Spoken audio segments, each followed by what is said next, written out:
भाई हमार ये वीडियो खाली सिर्फ हमारे भाई लोग खाती।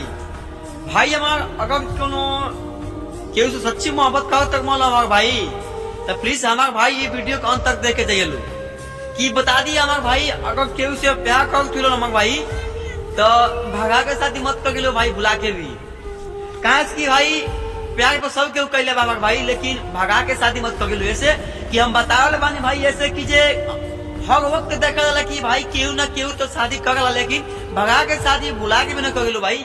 ऐसे कि ये पहला बात तो घर परिवार छूटी, हित नात रिश्तेदार छूटी, सब कुछ छूटी हमारे भाई। लेकिन रहल बात कीजिए भाई खुशी खुशी से अपना माई बाप से कह के शादी कर लियो लो, लेकिन भागला के भाई दिमाग में से निकाल दिया लो।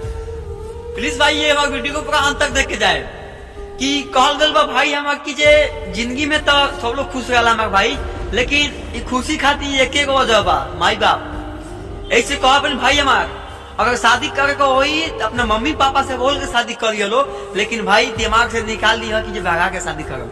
काश की भाई हमार भागला से क्यों खुश न रहा हमार भाई ना क्यों रह पाई।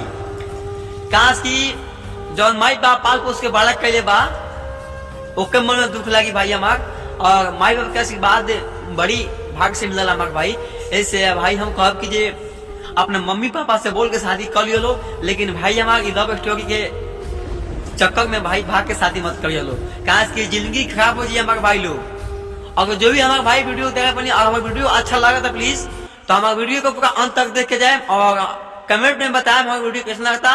और लव यू दोस्तों, मिलते हैं नेक्स्ट वीडियो में। आज के लिए टाटा बाय बाय।